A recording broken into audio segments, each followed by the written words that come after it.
You're listening to Parts and Charts. I'm Chelsea Owens, a therapist certified in internal family systems, and my co-host, KP Kajabowski, is an astrologer. We're testing the theory that IFS and astrology are mapping the same inner territory. Every episode, we put that to the test. Glad you're here. Hi, everybody. Thanks for joining us. Hi. I think we have a little Aries energy here with us this afternoon. I can feel it for both of us. So this is kind of an Astro 201 light teaser of what's to come in our larger Astro 201 series that KP is going to do for us. This is going to be a little pocket-sized guidance for maybe more for therapists, but astrologers too could get something out of this as well. Like the top 3 things of what could be helpful for a therapist who wants to incorporate more astrology into their work with their clients. So let's say a client comes to me and they're maybe interested in astrology, or they know that that is something that I could offer. Where would I take it from there? What things do I first need to look at without doing a complete deep dive, or without doing a complete deep dive with the client, which I could do, but I don't feel like I'm there yet. So what things are going to be most important for me and for the people who are curious to look at first? And maybe that's with the client or without the client. Like, let's say somebody gives me their birth info and they're like, here's my stuff. Like, tell me what's up. So what should I look at first? What's going to be some of the more helpful points to note that maybe would give us some trailheads into our work together, or, whether I say that to or with the client. Yeah. So that what's going to be helpful for me to just know about them and then inform how I work with them, or like my questions for them. And then maybe like what, do I want to share with them about things that I've noticed, and see if that resonates, or like if those are kind of some jumping off points for us to work with. Okay, hell yeah. Let's do this. So I have a That little makes list. sense. Yeah, absolutely. Okay. But what my like rebellious nature wants to do is like not Yeah. talk about the sun, moon, or rising sign, because Yes, that that's is another what, point. Yeah, yeah, right. like that's Because what those are most people obvious. know. Right. Yeah. I And know. like your Let's not even sun go sign, there. yeah, your sun sign says a lot. Your moon sign says a lot. Your rising sign says a lot. And you can do a lot of your insight work with just those for sure. But Okay. as a therapist, I was thinking about like, what are the 3 things that could really give you insight as someone who is like an ethical guide for their healing and self-knowledge and that kind of stuff, like Yeah. dealing with their life issues. Yeah. Okay, so I am interested in the rising sign, but for a different reason than I think is obvious. So when you get your birth info, not your birth info, but the birth info from your client, it is important to get the birth time, because the rising sign changes every like 2-ish hours. Okay. Yeah. And like there could be a complete shift between rising signs. Like it could be Scorpio rising 1 minute, and literally a minute later it could be Sagittarius rising, which completely changes the rest of the chart, because that rising sign sets up the architecture of everything else. It sets up where the houses begin, where the midheaven is, the IC. There's a lot of things that rely upon the exact birth time. So just saying that up front. The other thing I want to say up front is that we're trusting you're an ethical person. Yeah. If you give your birth information to someone who you don't trust to be ethical, like I would be careful. But because you're a therapist, I'm trusting that you're an ethical person. So those 2 things are important. Yeah. One of the 3 things that I think would be really, really helpful for just creating greater rapport is knowing their rising sign so that you can know their chart ruler. So everyone has a rising sign, which means everyone has a planet that rules that sign. And there's 7 traditional planets, and there's more in the modern system with Uranus and Neptune and Pluto. But I stick to the traditional. So, for example, if you're an Aries or Scorpio rising, your chart ruler is Mars. I'm not going to go through all of them. Um, if you're a Leo rising, like Chelsea, the sun is your chart ruler. If you're a Capricorn or Aquarius rising, Saturn is your chart ruler, and so on. Knowing the chart ruler, especially where the chart ruler is in their chart, gives you so much information about just like the tone of their life, the rhythm of their life, or the Um, mood or the fashion of their life. mhm, So, a Mercury ruled person is going to inherently live differently than a Saturn ruled person or Jupiter ruled person. Though you can argue that Jupiter and Mercury ruled people are similar in certain ways. Just mhm, knowing that, like if they're coming to you with problems with, like, say that they have an issue with their boss and it seems like a pattern throughout their life that there's something about the way that they process like getting feedback. Let's say it's a feedback thing. mhm. And they have like Venus chart ruler. Their chart ruler is Venus. You're going to approach this situation so much different than if they had a Mars chart ruler. Yeah, say more about that. So let's say if I would make the assumption, and of course you're always checking your vibing with your client. You're not like making assumptions about them. You're Right. letting them like be a part of the conversation. But one of the astrological assumptions would be that a Venus ruled person, so like a Taurus rising or a Libra rising, would be more inherently interested in making connections. So when they receive feedback and it feels like it's a disconnection or there's a disconnect, that's more stressful because they are informed by Venus's fashion, like, and she wants us to connect. Where a Mars Mhm, ruled person, so a Scorpio or an Aries rising, if they were receiving feedback and it felt not great to their system and it was difficult for them to receive, it could be because they're not seeing the delineations enough because Mars likes to separate and examine outside of the self, if that makes sense. mm. So the same problem, similar people, I would just approach it differently because of their chart ruler. Fear shows up differently depending on your chart ruler. If you are Saturn Really? ruled, fear has more like a like weight on the chest kind of sense, where Mercury ruled people, that's Virgo or Gemini rising, fear might be more of like a mental thing or more of a thought Interesting. loop kind of thing. Um, Yeah. this is like these are really wide-reaching, like, blanket statements, but they are a really great place to start. So that's Yeah. the first thing I wanna talk about. Do you like, is anything coming up for you when I bring that up? How does the sun feel about fear? I wonder if there's something about the sun that has to do with, like, conscious choice. So I wonder if there's fear coming up, it has to do with, like, a lack of choice or lack of ability to see or sense something, as opposed to the moon, so a Cancer rising, it would be more in the body. It would be more in the intuition, more in the maybe in a more anxious space. Like, fear might feel more like anxiety, whereas, like, a solar person, a Leo rising, fear might be more about, like, chance or options or that kind of thing, if that makes sense. It's more external, I guess. But Interesting. these are just, blanket statements on purpose because you're reaching in the dark when you're creating a relationship with someone, and if something's not clicking because you know their chart ruler, then you just, like, you relax on that. Like, "Okay, then maybe I'll just come back to the chart ruler idea after 6 months of working with them, and then it will make more sense to me." Mhm. Yeah. Right. It's like you're always trying to, like, be like water with this kind of information when you're working Uh, with someone. yeah.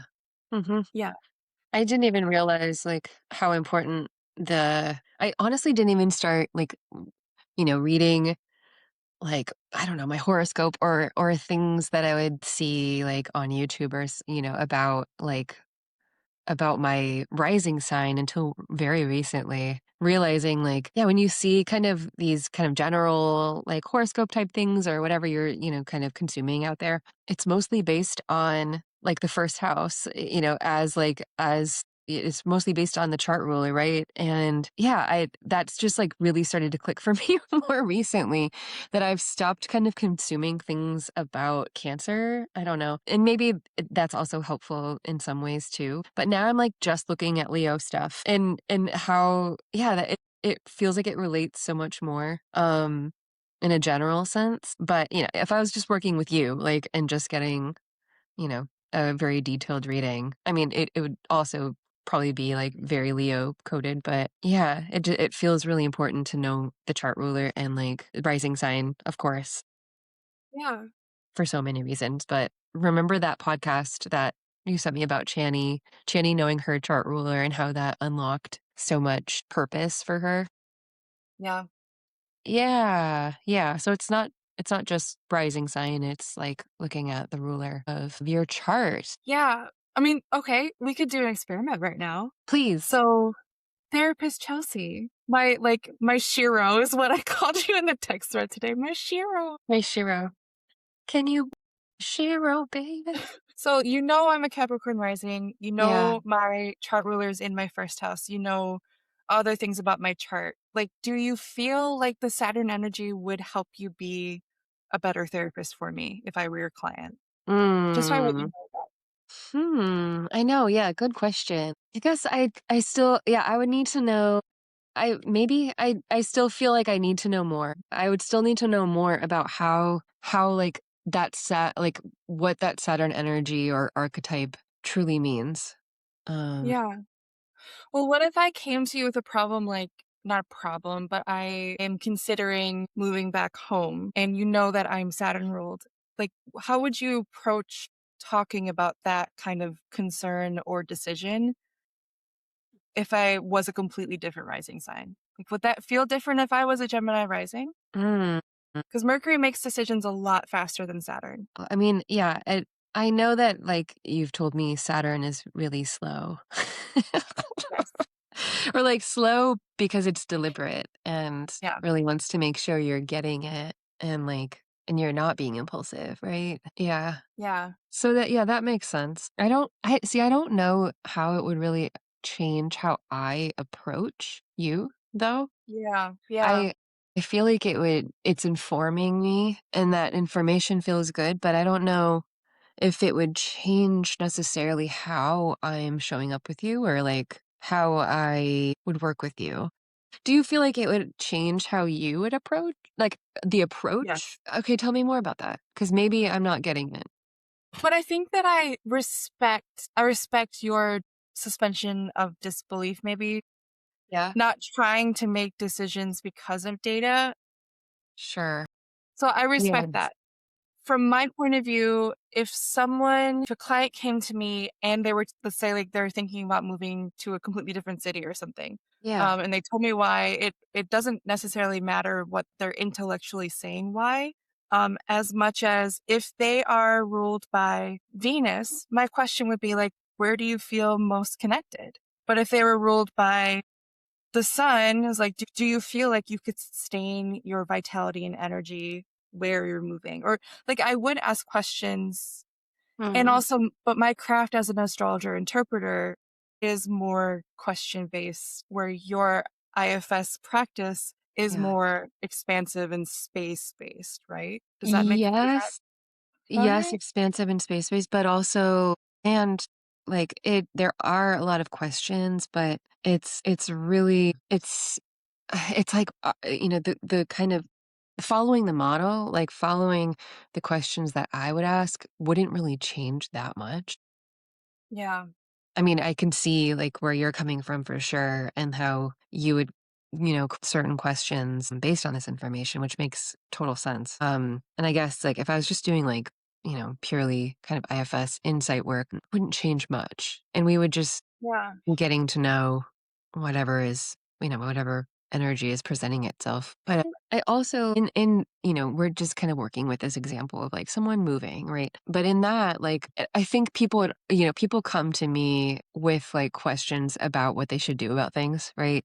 And I'm sure people come to you with that as well. I've done that myself. And so I think it's also hard to like, compare, right? Because I'm not gonna give people answers, like and that's so annoying about a therapist, right? People are gonna be like, "Should I leave this partner?" Or "Should I quit my job?" Or "Should I move?" And, of course, you're bringing that to your therapist hoping they're gonna give you an answer. Most therapists aren't gonna give you an answer. And I think too, if you're going to, like, any, spiritual helper, or astrologer, or a psychic, you're probably bringing those questions hoping to get an answer. Maybe they'll give you one, maybe they won't. Um, but you're gonna approach that by, like, asking questions to hopefully help the person come to their own answer. Yeah. And so, yeah, I just wanted to make that distinction too. Like, yeah, I think probably both of us aren't gonna just straight up give people an answer. Yeah. So how we're kind of helping folks understand, like the chart leader is kind of their chart leader. Did I say leader? I was gonna say the chart ruler is kind of their leader, right? And we're just helping them understand to come into that power of what that feels like, what it looks like, and like how to lead. Is that right? And then how to make decisions or what feels good about making decisions so that they can do that. Yeah, I Help. mean, it's like there's just literally thousands and maybe millions of bits of data with a birth chart. So there's like you're like 0.01 this way. Like, when I'm asking questions and I see Saturn's in your fourth house and you're asking about moving home, it's like, oh, it's right on time. Or if it's in your birth chart and you're asking about moving back home, it's like, well, how does that make you feel? Does it make you feel better or does it make you feel fearful? Because the Saturn would make me curious about that, Mhm, mhm, especially if Saturn is their chart ruler. mm, Where if they're Mercury ruled, I would ask how often they move. And if it's mhm. not often, then I would ask a different question, you know? So I guess Yeah. that's what I'm saying is it's good information and you may not actively use it, Yeah. especially the more that you test it, the more that you see like your chart ruler being in your 12th house Yeah. completely changes the way that your Cancer sun feels and the way that your Leo rising feels because your chart ruler is in the 12th. Where if your chart Mhm. ruler was in the first, a Leo, the sun was in the first, a Leo sun, very different expression. And also I would approach you as a person differently because it's the placement of the chart ruler says so much. Does that make Yeah. sense? Yeah. Yeah. So it totally makes sense, and it just makes me want to know more information about Yeah. Yeah.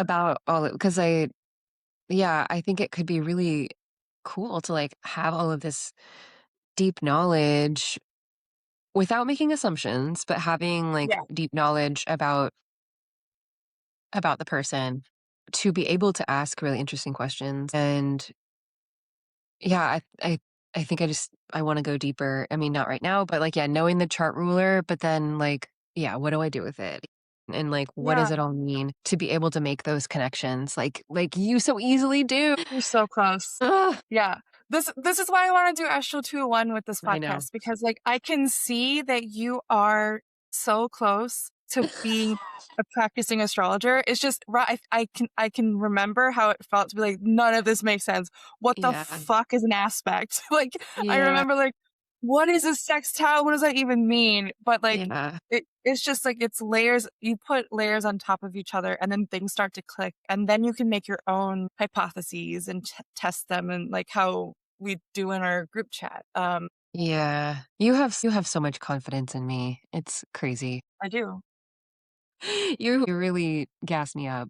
So what like, how could I go what's the advice here then? I mean, other than just learning from you, like I am, but, yeah, how to go into that a little bit more if I wanted to do more on my own? What should I do? I think in this moment, if you don't okay, the first step is to you know all of the zodiac signs, you know all of the planets, but it's like really getting to know each zodiac sign separate from each other. I think you're there. You're very much there. Hmm. The planets, maybe get to know them more as figures or rulers. Like they all Yeah. rule over certain parts of being alive. Like down Mhm. to like we're meeting with an astrologer herbalist soon who will be on the podcast. Like down to each herb relates to a certain planet. And I Yeah. know that you are very intimate with a lot of herbs. So Yeah. I think that's a really great way for you to get to know the planets. For me, colors really helped. Even though Yeah? like some planets share colors, but it did help me like feel the energetics of the planets. Yeah. And we are meeting our Yeah. planets as parts. So That's when kind those of 2 cool. things when you feel good about knowing the zodiac signs and the planets, then you can start to see how Aries and Scorpio are both ruled by Mars. Okay, so how is a water sign and a fire sign both ruled by Mars? And then you start just like feeling around that. I Yeah. know, right? I mean, it feels like I need some kind of mnemonic device or like some kind of really general way of memorizing. Like I've done with tarot Yeah. cards, like you kind of need like a really basic few sentence, like few words even, or Yeah. visual or something that like for my mind in order to memorize or like have that quick knowledge to draw upon at first as I'm just memorizing or getting to know, right? Like Yeah. the really basic foundation. And then to be able to like make that more my own and apply my own knowledge to it, um, I think could be helpful. Yeah, that maybe looking at the glyphs, because I know you're such a highly visual person, looking at the glyphs of each planet, because each glyph has a story. Yeah. Like the Saturn glyph has a scythe in it. And that Mm. helps me remember that Saturn helps us with harvest because we use a scythe for agriculture. So every What? glyph has that kind of story. I mean, the sun and the moon glyph is pretty like Yeah, I got like those this. down, but Yeah, the circle with the dot in the middle is the sun. The yeah, sun is in the middle of our solar system. yeah. So that could be something to lean Jupiter in. is like a 24, right? Yeah, it's like a I honestly forgot the story of that one. There's a Uh, curved yeah, element and then a straight down element. So it looks kind of like a 4, a 2 and a yeah, 2, 4. yeah. Didn't you There's tell me something something related. about the 2 and the 4? Like, it was something about luck? I thought you did. I can't I remember. totally forgot. There's a We'll story. look it up. We'll put it in Put it the in the show show notes. notes. Yeah, so that could be something to start with. But then Yeah, after you do getting to know the signs and the planets and connecting each sign to their planet, so much of astrology will click in when you get to that point. yeah. And then chart rulers make all the sense in the world because you've done all of that connecting, like energetic connecting work in Mm, your heart, in your mind. yeah. Yeah. So much more of astrology opens up when that happens. Oh, nice. And you're so close. Like you have personally met your own Venus. You know Jupiter really well. We're about to meet him as a part soon. So you're so close. You're so close. Thank you, KP. You're so Yeah. sweet. I mean, it honestly, it feels it's better than sex. And like things start unlocking, like when you start to fully understand aspects, you're like, holy shit, so much, it's a Yeah. great feeling. Okay. Yeah. It's like I Yeah. call it like the upward spiral. Like you just learn your sun sign and then you start Yeah. learning other things and you keep going up. It builds on each other. Okay, Wow. so let's move on to the second of the third thing I would look at, if I were a therapist, which I'm not. If I had a new client, there is this thing called sect or the day or night chart difference. Okay. So you and I are day charts, which means that the sun is on the top of the circle birth chart. Or if we're Sun. thinking about actuality, we were born during the day, so when the sun was out. That's literally what it means? Yeah. So we're day charts. Someone who's born, like you look at the circle chart, the birth chart, and they're like their sun is at the bottom half of the chart. They're a night Yeah. chart. Wow. Yeah. So, and there's a little bit of details there. If you have a sun in the first or 12th or the 7th or 8th, there's something that if you're really close to the ascendant line or the descendant line, come talk to me and I'll look at your chart and tell you if it's a day or night chart because it's like literally Yeah, by degree it changes. really. Yeah. But Isn't mine if pretty you're close? Isn't I my looked. what is yeah, I forgot what degree my son is at. It's not close because your ascendant is a late degree of Leo. Oh. So you're still like 30-ish degrees away from that. So Oh, you're very much in the day. okay. So that's the mechanics of how you figure that out. The way that you could like interpret that when you're meeting with a client is that people with day charts, I'm going to back up. If you are a day versus a night, that means the sun of the two luminaries, I don't know, the sun of the two luminaries is your like primary luminary. If you're a night chart, the moon is your primary luminary. And this shifts so much in the chart. And it really Mm. is like kind of an unspoken energy. So if Huh, you're a day chart like Chelsea or I, you tend to live and breathe more consciously or more externally. It's not extroversion. yeah. It's not that. It can look like that possibly or could lend to that, but it's more of like you just live more in the conscious space, if Oh, that makes sense. okay. So the night chart client has more access to their intuitive or unconscious spaces. This is like such a general thing. Yeah, But if there is a moment where you're with a client and they're asking for more support to get back into their body and yeah. like feel a feeling and they're a day chart, it's because they tend to be more mental or more conscious. But if they're a night chart Um, and they may have a little bit more difficulty accessing a certain emotion that they want to access, I would encourage them to really breathe deeply and like get into the body and allow something to arise rather than force it, if that makes sense. It's not that day chart people have more choice. It's not that night chart people have more intuition. Yeah. There's just this more of like an allowing energy with night chart people, and day chart people are more of like a approaching, I guess, energy. So it's not necessarily like conscious and unconscious. It's not It's not that necessarily the simple. it's hard to describe it, I think, in English words. And how Oh, like we talk about some signs are masculine or feminine. yeah, Some astrologers like to choose yin or yang, but that's still not the perfect way really? to describe it because yin and yang aren't English words. You know what I mean? So it's like conscious and unconscious. Like it's not that's not what the word is, but I hope I'm describing it better when I'm saying like night chart people are more about arising or allowing, like yin, I guess, in air quotes. Yeah. And then day chart people are more about, I don't know, what's the word? Approaching yang. So not I mean, is it receptive and creative I think that's or not also even tricky. that simple? Yeah. Yeah, it's tricky to say that day chart people are more creative because that's not true at all. Yeah. I mean, not like creative, but like the act of creation, right? Right. There's action to it, you know? Yeah. And allowing is a lot more receptive.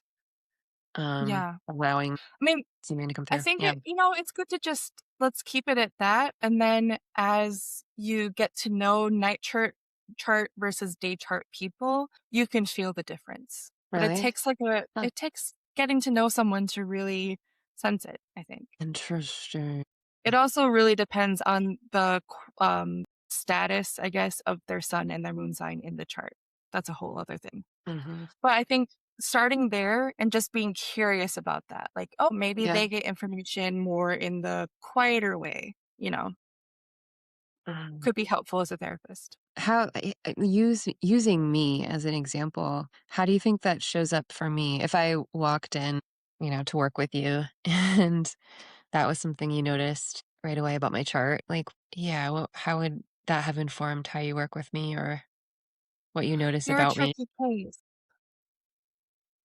No. Yeah. Why? You're a tricky case because your sun is conjunct Mars in the 12th. And the 12th house is a house that we have a difficult time seeing. Okay. So you're a very tricky case. But knowing you're a day chart person, I would say that the sun's status, like being conjunct Mars in the 12th, is where I looked first. Where if you were a night chart, Ooh. your moon in the first house would have more to say, I guess. But that's not true about your chart. Oh, really? Does that make sense? Kind of. I guess maybe my chart would have a better or cleaner. You can't because my sun is in the day part of the chart. My sun is in the 10th at the top of the chart. My moon is in the 7th and it's in the day part of the chart. Yeah. Yeah, if my sun was in the bottom of the chart, then my moon would be my most expressive luminary, which Mm. would make me even more obsessed with best friends than I Oh, am. that's not possible. It's not possible. But I'm grateful for the monster I did not become. So, at least for my chart, like because it's like in a tricky sense, it's like I don't maybe wouldn't present as like a typical day chart or like Yeah. where my sun is at just affects more about a typical day chart than most. So I would still approach your sun as your sect luminary, but your sun being in the 12th house means that it's difficult to access information about your sun, if that makes sense. So it's like Yeah. I would still assume that you had more of a yang approach, I guess, to life or more of a conscious approach to life. But because the sun is in the house that we call the collective Yeah. unconscious, that Right. complicates things. So that's what I'm saying Right. is like your chart is a tricky example or a good example. Yeah, mhm. But, yeah, if The other I came to element me is as a that client and I was like, "Oh, a day chart person," but then I would notice and I wouldn't notice this yet because I'm not that educated, but I would then look at where the sun's at and what house, and then I would say like, "Oh my gosh, it's in the 12th." That complicates things. the other thing that complicates that is that the sun's also your chart ruler. Yeah. So like you are just such a solar person. And also you are such a lunar person because of your mutual reception with your moon being in Leo and your sun being in Cancer. So I there's a lot know. happening with luminaries for you. Yeah. Yeah, yeah, folks, don't use me as an example. It's too There's complicated. no one like you. My luminaries, yeah, that's what Leo wants to hear. Yeah. Okay, so the last thing I would look at if I were a therapist, which I'm not, is the Mercury sign and placement and aspects to Mercury. Ooh, yeah, Because when you're in conversation with a therapist as a client, your Mercury's being utilized. Mercury is in the room. totally. Because what Mercury does is translates your experience so that someone else can understand it. So we can talk about Mercury through the signs, but I think you can find that on Google like so easily. What's more interesting to me is where Mercury is placed, like which house. We can make an assumption that a Mercury in the fourth house or in the eighth house or in the 12th house might have a more difficult time to find language to express what's happening because those are considered dark houses. Don't want to get too caught up on that, but where the houses are or where Mercury is throughout the houses really does shift how Mercury works. It's not just the sign. The most interesting thing to me, and this is like probably 301, Astro 301, but it's worth noting and then writing down and looking it up. So if Mercury is conjunct a planet like Saturn or Mars or Pluto, right off the bat, if I saw that in a client, like translating their experience is not going to be easy as pie. It's not going to be Uh-huh. plain and simple. There's going to be some complication, and that doesn't mean it's going to be hard or worse. It just means that there's Yeah, something happening that they may need more support with. yeah. Another example is like if Mercury is opposite another planet, that means that Mercury is kind of working against or always in conversation with that planet, and there might be like a toggling sense. Mhm, And I don't want to get too deep into that either, but if whatever the aspects of a different planet to Mercury are, it says so much about what's happening with how they express themselves or how they receive information. mm, So before we were texting us about this episode idea, I was thinking about people who have Mercury in Taurus yeah, tend to need more time to process information through their body or through experience or through time, whatever it is, they just aren't as verbally receptive as quickly as, let's say, like a Mercury and Virgo.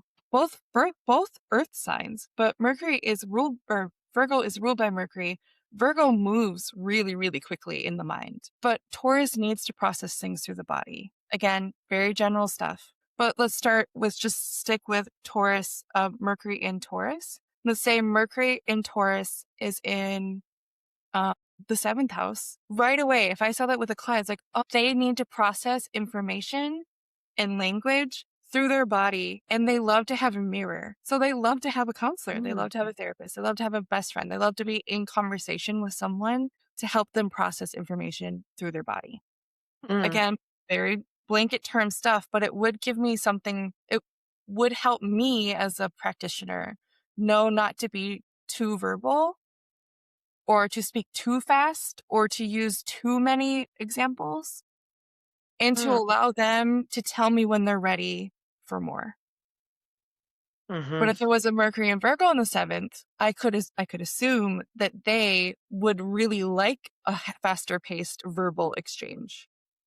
And obviously, I would, like, check that in the actual experience, like, totally. if someone has a Mercury and Virgo and they're really going slow and they really need to, like, slowly process new bits of information, Yeah, then I follow their lead.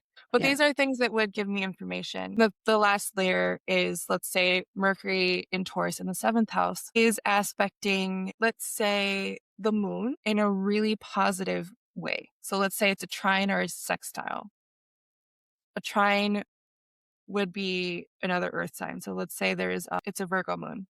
That means that the body and the memory and like what the water in your body is holding is so important to how they process information, language. Like it's like deepening that sense that the moon meaning like what we're holding in our experience in being a mhm, body.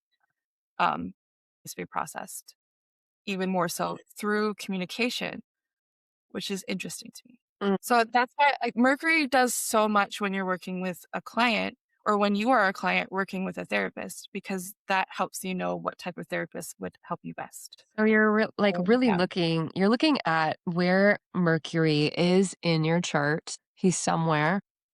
And then you're Mhm. looking at all of the houses that Mercury also, That's another element. right? Or maybe we keep it simple. Keep But it that also simple. feels Yeah. important, right? And then who's in those houses? Yeah, who's at Mercury's house? I think that's too much That's right now. 201. Yeah. Okay. Yeah. That's 301, 401. Yeah. Look at me moving ahead. You're really good at that. Where my Mercury? I don't even know. Mine's in Leo. Which wait, where is yours? If you want to share that. In Libra in the 10th, In Libra in the 10th. Okay. Yeah. So what? retrograde. Oh wait, I think mine was 2, right? Or no? I think it is. I don't think so. Really? Yeah, I'm the only retrograde in our group chat. No one Okay, so likes me. in Libra, it's close to your sun, right? Mhm. I think we did a whole episode about that for season 1, didn't we? Yeah. Mhm. We talked about It's communication conjunct and it's conjunct Mars, 2 degrees away from my sun. Yeah. Yeah, so let's, like, use me as an example. Actually, you and please. I have pretty similar Mercuries in that, the way that they express themselves, at least in my opinion, is that they are expressive. They have more of like a brave quality to them. Oh, So I would want to choose a therapist that has a stronger hand or who maybe is more verbal because mine's an air sign. For yeah. you, I don't know. You might want someone who encourages you to be more expressive. Um, Yeah. Yeah. Okay, yeah. What does that feel like? I get like, yeah, wanting someone who is also pretty verbally processing and would you say has a heavy hand? Or just like, I don't, yeah, maybe could hold a strong container verbally. yeah, Yeah. I don't necessarily, I haven't thought about that very much, but that actually makes a lot of sense for me. yeah. Also, Mercury loves to be in the first house. This is something a completely off the topic thing, but each planet has their favorite house to be in, and Yes. Mercury is in their favorite house for you. In So that's Leo? another thing that, Or like, no, in the first house? in the first house, yeah. That's another Really? element why I'm like, you have a brave Mercury, you have a strong Mercury because they're in the first house. Wait, what? But why? What is that? There is a Like, logic to it. Yeah, yeah. Is that like yeah. it's exalted there or what does that mean? It's called a planetary joy. So Mercury feels joy in the third house or the first house. Really? How come? Just because that's like that is it because of what the first house represents and what it There means? are, um, I believe there's like two ancient people who have different reasons for it, and I'm Mhm. not going to be able to cite them right now. But Yeah. what I remember is that Mercury feels joyful in the first house because Mercury gets to express what the person wants and needs, because the first house is like desire and self Yeah. and motion through life, Cool. which makes sense to me.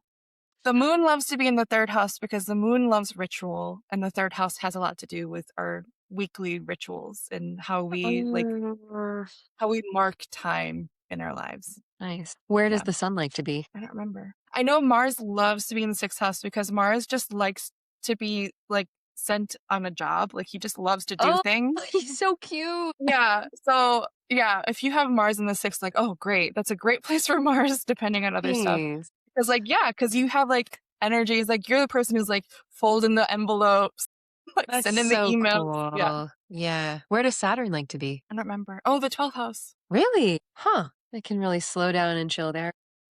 Yeah, I think it has a lot to do with ease, like a little bit less pressure there. What about Venus? I don't know. I know. I didn't do my homework. Well, now we gotta look it up. We'll put it Mhm. somewhere.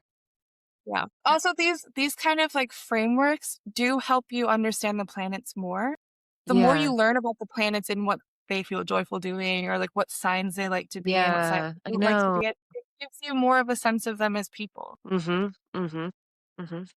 Like What there's some else do you wanna say about a Libra Mercury in Libra for yourself? Like what yeah, what would I like if I just noted that in your chart, like what I don't even know what I would make of that. think I mean I actually have a lot of opinions about this because of the secret research I'm doing about Mercury through the signs with poets. We talked about this. So, Mercury in Libra poets tend to write a lot about beautiful things or things that aren't quite beautiful enough, or like there's this like elegance to the way that language is used. So there is Mhm. something to, if you know your client has Mercury in Libra, there is something about not using coarse language. Oh, wow, Because okay. it's really important. It's more important to a Mercury in Libra than other Mercuries that language Yeah. feels Beautiful? pleasant and beautiful. And Yeah. like that sounds like cookie cutter astrology, but it's true that if you really want to have a good rapport with someone with a Mercury in Libra, that you want to use language that feels fair, Wow. kind,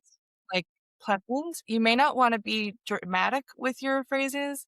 You may not want to be sarcastic with your phrases. Oh, really?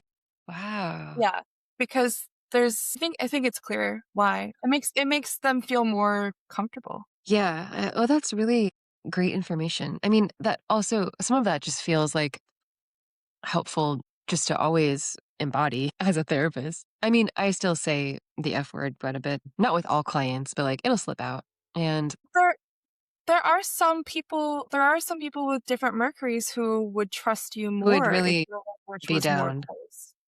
Right, yeah, Yeah, but as far as, like, being fair, being just, like, and also just, yeah, I guess I just also have a reverence for beautiful language as well, or, like yeah, and not yeah, not being too dramatic, right? I mean, I don't think a lot of therapists are, like, showing up that way, but I don't maybe, but, just, like, being really overly emphatic yeah, or, kind of obviously showing a bias or, like, a side, kind of choosing a yes, side. yes, Unless that's, like, called for in some, I don't know, in some cases, maybe that is. Um, I think in general, you're just creating a space where, like, you're allowing anything to be there, and yeah, I feel that is important for Libra, for sure. very But, much. I mean, and everybody. I don't know. Some people do, like, appreciate, though, I don't know, maybe knowing their therapist is on their side about something. Yeah, I don't know if that'll necessarily help in the long run, but I definitely know there's that could show up too, where, like, you want that you're pulling for the bias or, like, you want your therapist to, like, also dislike your ex-boyfriend or something. Yeah, but I can definitely see the utility of just providing the safe space for Mercury and Libra. That's so yeah. fun.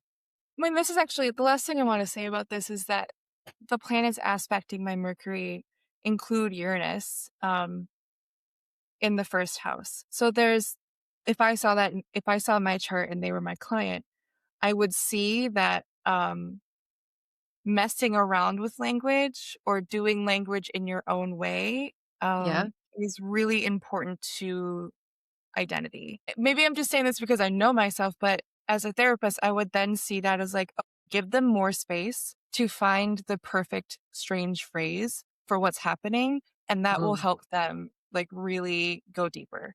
that's cool. Uranus is a really interesting planet to aspect Mercury for many reasons that we can talk about for hours. Yeah. But there is a need to be inventive or do something different. Ooh. And that could be physically, that could be verbally, it could be in any way. But that would be really interesting to me if I were my therapist. That was such a strange sentence to say. Well, can I you would be imagine? fascinated for my own. Aw. Do you create a lot of random words for things? Oh yeah. You do? Yeah, I've been told that in workshops. You are a wordsmith. I mean, of words that By already my identity. exist. Yeah. Yeah. Okay, that feels good. That's a good um is this Astro Tool one? Are you Yeah. First Astro Tool one. does it feel complete? You're ending it here? Yes. Okay, come I back next week. I feel like it's a great jumping off point. I still have a billion questions, and you're just leaving me wanting more, and that's why we There's created infinite. Astro 201. Yeah. There's infinite more when it comes to astrology. Yeah, but I hope this is helpful for people who are astro curious, including that in their practices, and let us know how that works. Try it out on yourself. See what happens. Tell us if you're a day or a night chart. Yeah. We'll do some surveys and get some data. Who is our audience? Day or night? All Bye. right. Okay, bye.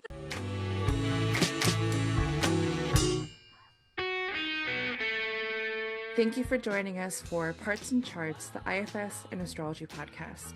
If something sparked insight or resonated with you, we'd love to hear from you. No, really, we're here to make friends. Reach out to us.